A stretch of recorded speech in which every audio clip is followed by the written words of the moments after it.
The prefect of the Vatican's Pontifical Academy for Life, Archbishop Vincenzo Paglia, made headlines this week for seeming to suggest that euthanasia, assisted suicide, was morally permissible, despite clear church teaching to the contrary.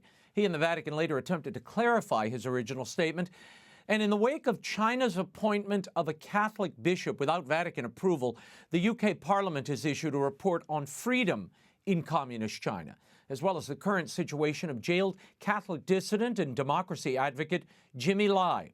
Here with analysis of all of this and more is the President Emeritus of the Acton Institute and executive producer of the amazing documentary, The Hong Konger, Jimmy Lai's Extraordinary Struggle for Freedom. Please welcome back to the program our friend, Father Robert Sirico. Father, thanks for being with us. I want to start with those controversial statements made by Archbishop Paglia, the president of the Pontifical Academy for Life. In a speech, he suggested it was an international journalism festival, he suggested that medically assisted suicide was, quote, feasible. And then he went on to say that, quote, personally, I would not practice suicide assistance, but I understand that the legal mediation may be the greatest common good concretely possible under the conditions we find ourselves in, end quote. He continued that the Church is not a dispenser of truth pills when it comes to engaging with a pluralistic society on challenging moral issues of the day. And then he said theological thought evolves in history, in dialogue with the magisterium and the experience of the people of God, in a dynamic mutual enrichment between believers and non-believers. There is a relationship of mutual learning, end quote. Father Sirico, your reaction first to Paglia's statements, and how is this coming from the president of the Pontifical Academy for Life? Well, Archbishop Paglia is kind of confused here. First of all, the Church is a dispenser of truth pills. I don't like that phraseology. I mean, Newman said that the Church is the teller of the truth. And the confusion, I think, that's at the base of Archbishop Paglia's assertions here is that he is seeing the Church as a part of this negotiation, a kind of political process. There's a determination, there's an obligation of Catholic politicians and legislators to be involved in those kinds of negotiations, but that's not the role of the Church. What the Church has to do is serenely proclaim the truth of the dignity of the human person, who ought never to have his or her life taken from him or her. And I think that is the confusion. And then the other thing that happens toward the end of that statement is that there's almost a slippage. It's not just, well, we can't do anything about it and we'll just make the best of it. Then he's talking about this mutual learning. Is there something we're going to learn about the human person that allows for euthanasia to be practiced? Why wouldn't you, Your Excellency, participate in this? He starts off by saying he wouldn't be an advocate of it. Well, why? I presume the answer to that is because every human being has the right to his life. And even the person whose life it is doesn't have the right over his life because you didn't create yourself. So this is a very confusing thing. I think one other level of consideration here has to be, is this a policy that's coming down that he is enforcing, or is the whole mechanism so broke that anybody can just say what they think about a given thing without a kind of coherent policy on the part of the Holy See itself? Yeah.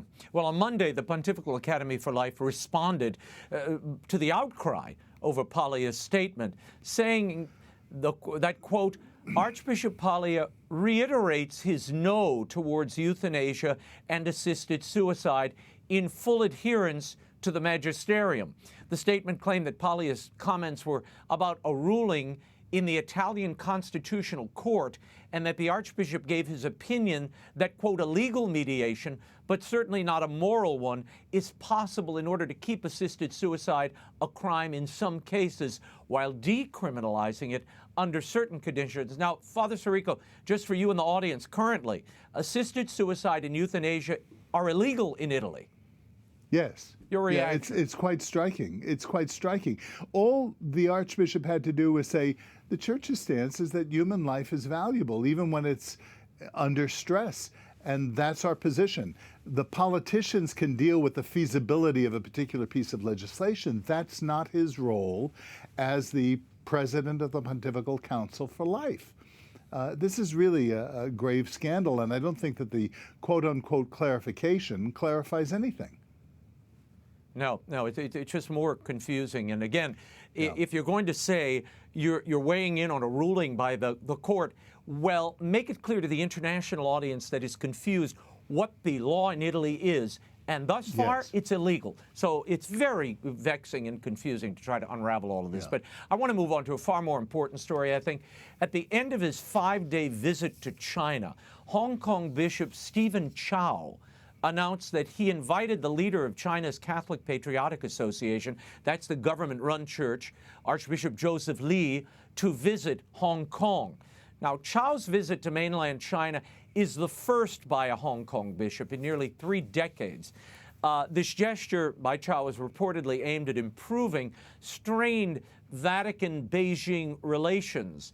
Now, Bishop Chow did not say when Archbishop Lee, who's basically a government apparatchik, would visit Hong Kong, only that he seemed, quote, quite positive about the invitation. Father, last month, Bishop Chow said his visit to Beijing underscored the mission of the Hong Kong diocese as a bridge church.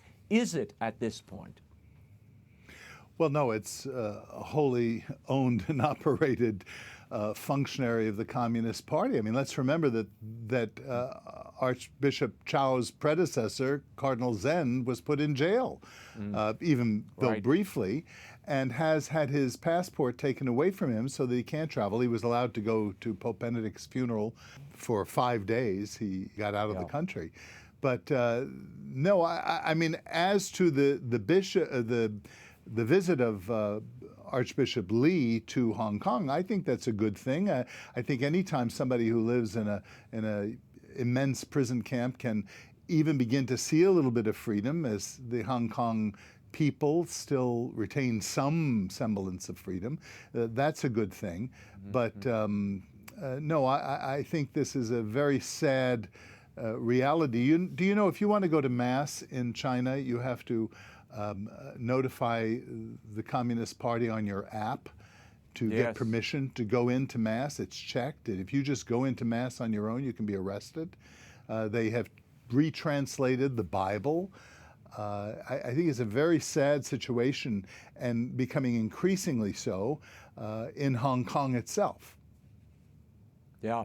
What do you make of this invitation by Bishop Chow to the head of the Catholic Patriotic Association, and that this invitation could somehow improve Vatican-China relations? I mean, the Chinese government already runs the whole show, even in Hong Kong, and they're now meddling in the appointment of bishops, which we'll get to in a moment. How will this increase the closeness between the Vatican and Beijing any closer, and there'll be a wholly subsidiary, wholly owned subsidiary? Right. No, I suppose to give the best interpretation to the Archbishop of Hong Kong's position is it's better to have a conversation with this guy. Who knows, you may be able to convert him. But then he would end up in the same jail cell as Jimmy Lai, which we'll come to talk about. But no, I don't think there's a lot of hope right now in China, but we have to keep pressing and saying the truth about things. And the truth is that this is an authoritarian regime that is petrified of religion. And this isn't anything new in human history. The Church has always found itself, when it will not give its full allegiance to a particular government, it faces persecution from the dominant authorities. Does this seem to be an attempt by China to crack down on the Church in Hong Kong? I mean, this visit, and tell us what the situation is there from the folks you've been talking to. Well, I think what's happening is there's a kind of closing vice on Hong Kong. You know, the close down of the demonstrations, the permission to have very slight formal demonstrations in a way. It's kind of turning up the heat. The frog is being boiled in the water slowly, because if they were too abrupt, remember that Hong Kong is responsible for a great amount of money that the Chinese government and the mainland would depend upon. If they went too abruptly, things would fall apart. So I think what they're trying to do is take a slow approach, and this has to include the church in Hong Kong, because the church in Hong Kong was like the church in many parts of Europe, and it was a vibrant church responsible for both the Roman Catholic Church and the Anglican Church, responsible for the educational system and much of the healthcare system in Hong Kong, and now it's being closed down very slowly. A Catholic priest in China who went missing recently from the Baoding diocese has reportedly joined the state-sanctioned church. Now, that priest was taken to an undisclosed location earlier this month for political re-education after agreeing to join the Catholic Patriotic Association. Now, according to the watchdog group China Aid, about half the clergy from the Baoding diocese in China have joined that state-run church. Why are we not hearing more about this from the Vatican, Father Sirico? There seems to be no opposition, not even a faint whisper of criticism against it. It seems to me that the Vatican has taken the position that as long as they have this secret agreement, they can get more done than if they were to openly criticize it. That's to give them the best interpretation possible. I think it's a mistake. I think it's a prudential error to think that you can deal with it. The model that we have that's been the most successful hasn't been this osteopolitique, this kind of very nuanced, friendly approach, but it's the approach that St. John Paul the Great took in being a Pole and going back to Poland, is proclaiming the truth that resulted in the collapse of the Soviet Union. I think, again, the church just needs to be a truth teller. And the truth is that the church in China is being persecuted, and it is such a sad betrayal of the people who have suffered the most to not stand up and articulate a defense of their dignity and of their religious rights. Yeah. Father, earlier this month, the Chinese government appointed a new bishop in Shanghai without Vatican approval. Right. And we've seen reports about Chinese authorities detaining religious individuals, keeping them under surveillance, subjecting them to indoctrination sessions. Catholics have been forced to join the Patriotic Association. You mentioned the app where you have to register to go to church, and no one under 18 can go to church. Does the Vatican have to rescind this Vatican-China deal, given all of what we've seen in the ensuing years? I mean, what's the point of keeping this non-deal in place? What do they get out of it? I don't know. It's a secret deal, so I don't know what they're getting out of it, but I agree with you. I think that it should be rescinded. I mean, that's my opinion, not that anybody at the Secretary of State in the Vatican is asking my opinion, but I think they need to just really go back to the drawing boards. And why would China want to engage in this kind of deal? What are they getting out of it? What is the church getting out of it? You know, we're not accustomed to martyrdom. I suppose it's easy for me to say in that regard, but you know, I'm very close to a number of the people who are in China, and I know their pain and I know their heroic testimony to the truth of the faith, and they would rather give up their lives and their freedom than to allow this kind of indignity to continue. Yeah, it's remarkable, and I agree with you. I don't understand it, but history will not be kind to this agreement or what it has wrought. No. I want to move on to the Acton Institute's powerful documentary about Jimmy Lai, one of those people imprisoned. It's called The Hong Konger, Jimmy Lai's extraordinary struggle for freedom. And the movie is available now at freejimmylai.com. Since its public release last week, I know it's gained over 600,000 views across all available languages, over 4 million hits on social media. How did this project come to be, Father? Why did you all initiate this? Well, it really is very personal. I know Jimmy Lai. I've known him for over 25 years. I've been in his home and in Hong Kong and Taiwan. We spent a wonderful holiday together in Rome, where we met with now Cardinal Filoni, who was at the Secretary of State's office, who went to Pompeii, and I know this family, and he, that is Jimmy, expected something like this to happen. And what is so salient about this story is that this man, Jimmy Lai, a billionaire who has homes all over the world, could have at any time prior to his arrest have simply left. He's a British citizen, has a British passport, could have left. He determined freely and with full awareness to stay and fight for freedom. He said, I can't just make a mess and leave it for other people to clean up. I'm defending the rights of the Chinese people. He loves China. He loves everything Chinese. He said, I have to be here and give my witness. Just recently, someone who has seen him regularly told me that he is reading the Summa Theologica. Just the other day, I received a beautiful little sketch of the Virgin Mary that Jimmy sent me from his jail cell. And that's, I think it's a real inspiration. This is the thing that the Chinese government is afraid of. People of faith, people who have a moral sense of mission, cannot easily be broken. And I gathered our resources and asked for help from people who were very generous in enabling us to put this film together. We've interviewed a number of residents of Hong Kong, some of them in blurred and voice manipulated so they couldn't be recognized. The governor of Hong Kong at the time of the takeover, Lord Patton, has a whole interview. Jimmy Lai's godfather, Bill McGurn, calling for Jimmy Lai to receive the Nobel Peace Prize, which would add. And again, this is not just for one single person who could have gotten out of this at any time. This is the principle of human dignity, of human freedom, freedom of the press, freedom of religion, freedom of assembly, and freedom of speech in China. And it is an honor for me to be associated with this project. Yeah. Father, I want to share with people, Jimmy Lai will go on trial in Hong Kong on these national security charges in September. Yes. In 2020, he was arrested for allegedly conspiring and colluding with foreign forces to endanger national security under this controversial national security law. I want to play a clip from the film on what this national security law is all about. Watch. Yes. China has passed controversial national security legislation for Hong Kong in response to the pro-democracy protests that started last year. The national security law is a very obvious example of CCP's disrespect for law.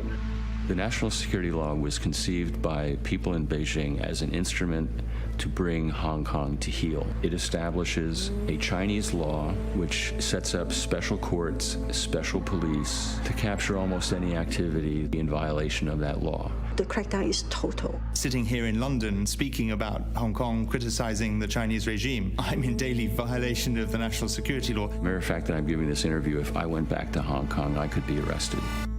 If we just surrender, we will lose the rule of law, we will lose the freedom, we will lose everything.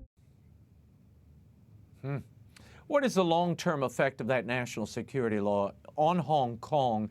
And are there more Jimmy Lais in Hong Kong willing to fight for their freedom, Father? Well, the long-term effect of that may be very practical, because business people need to understand that if they're doing regular transactions in Hong Kong, they come under this law. So if, for whatever reason, the communists want to arrest them, they can be arrested, tried, and even perhaps extradited to the mainland. This is an evisceration, as Jimmy Lai said just in that clip that you showed. It's a denial of the rule of law in Hong Kong. So I think it's very dangerous. There are other people in various ways speaking out. Jimmy is only one of a number of others who have spoken out, who are in jail as well.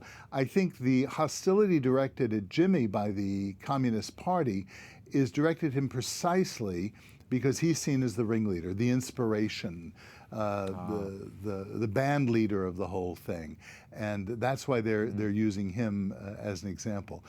Pray that they have denied the right of him to have a British lawyer represent him, And I pray that they don't transfer him to the mainland, where he will disappear from even what semblance of openness that we have with people who are at least now able to visit him.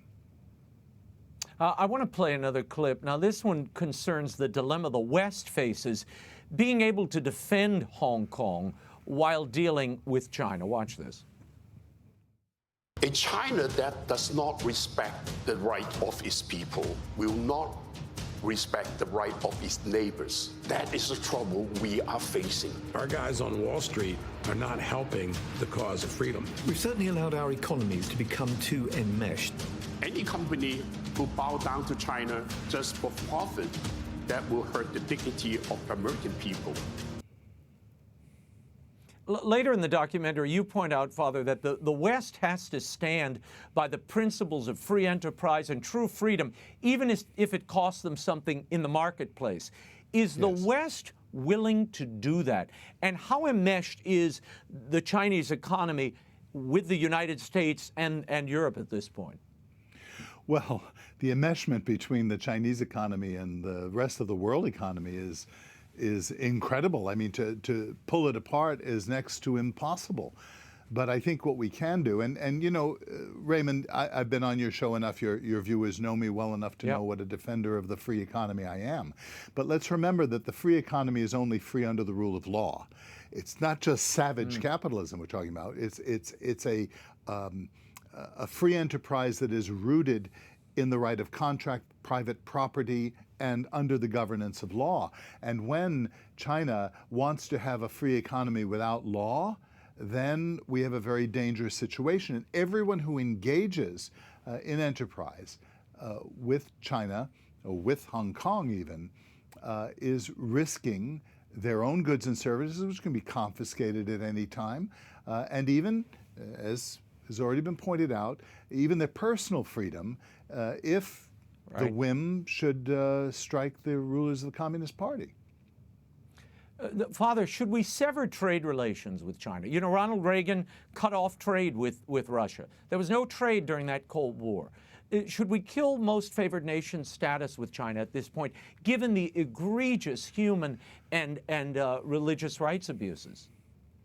I think you have to weigh that question very heavily, because first of all, I'm not sure it's even possible how long it would take to be able to do that, because there are contracts in place, there are whole types of reciprocal relationships.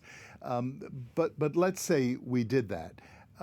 Would this further isolate and disable us from having contact with people so that we can know more of what's going on, so as to be able to protest and place pressure? I don't know.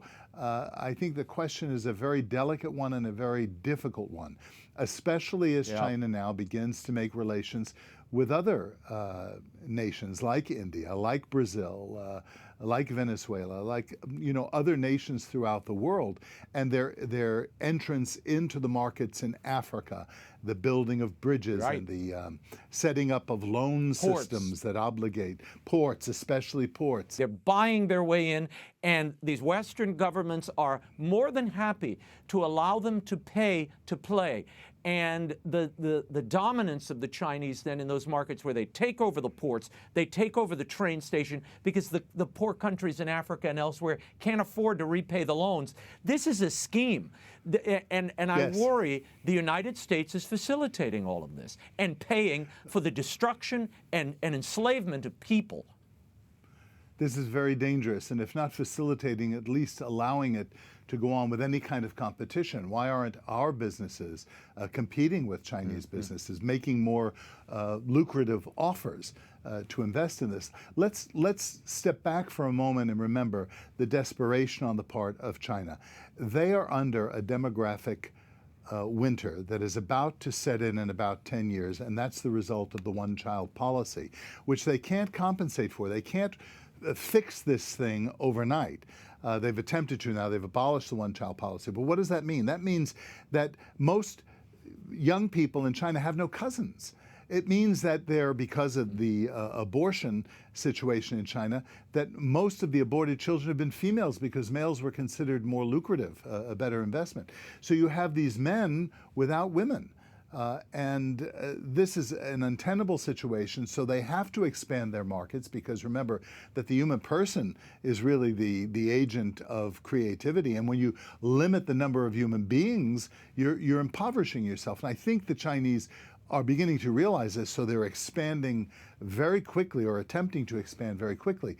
But a number of these nations now, people I've spoken to in Africa and recently in Brazil, are growing very wary of what's happening and the kinds of contracts that are in place that would enable the Chinese government to have control of ports and things like that. Yeah.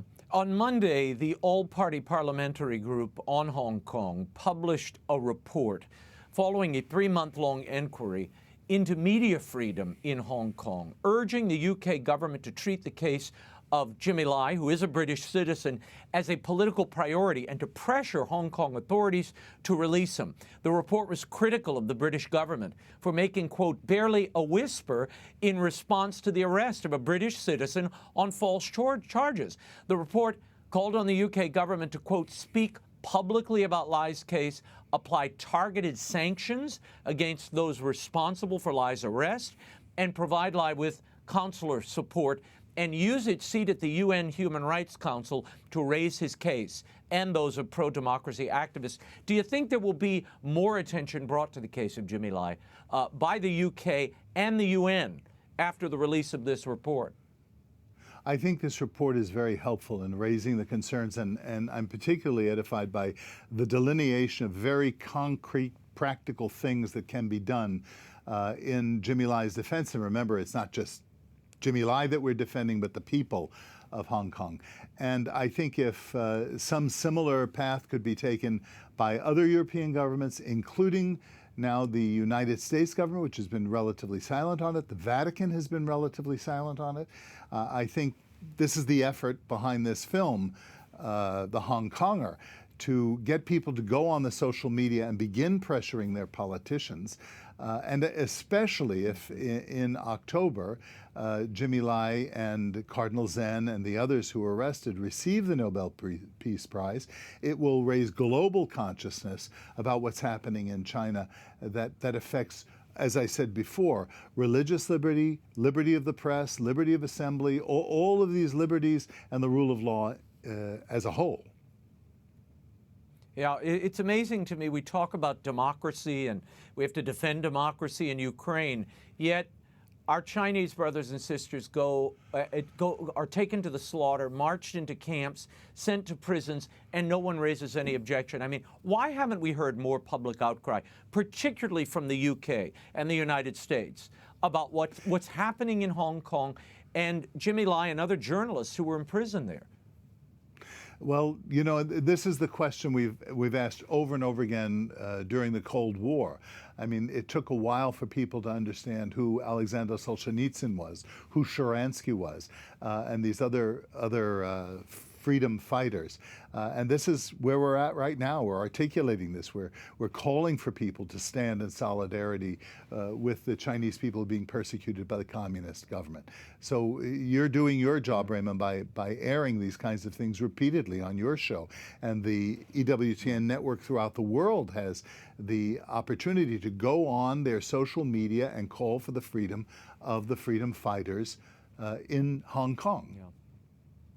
Yeah, no, we have been, this has been, you know, I just think it's a neglected part of the world, not unlike Africa. It is. We just ignore what's Yes. happening in these countries. And, you know, we have to use these platforms to bring people's attention to these human and religious right abuses, no matter where they are, particularly when people in the church are being singled out for their faith. You know, I like you, Father, I've received this beautiful illustration of the crucifixion by Jimmy Lai, which I'll put up on the screen, that he sent me out of the blue, I guess because of the, you know, continued reportage. But it's important for us to do this. And I have that in my office as a reminder of the silent voices that we have to give voice to and be the voice for. Yes. Who do you hope sees this documentary, The Hong Konger?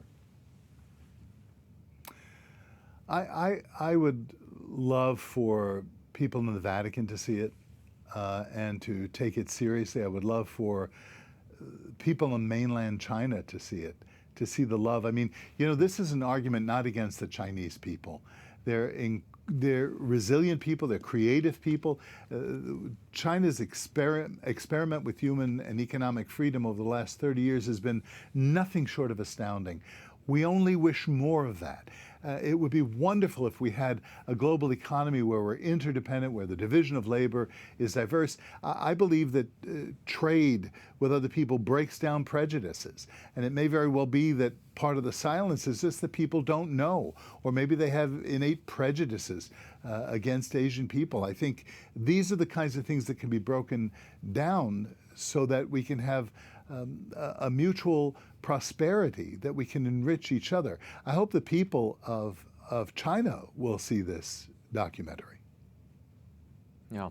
Well, I hope everybody takes a peek at it. It's called The Hong Konger, Jimmy Lai's Extraordinary Struggle for Freedom, from executive producer Father Robert Sirico and the Acton Institute. It's available now at freejimmylai.com. You should take a look at it. Father Sirico, thank you for being here, and God bless Jimmy Lai Thank you, and Raymond. all those imprisoned for their faith and for their impulse to freedom. Thank you. Yes, thank you.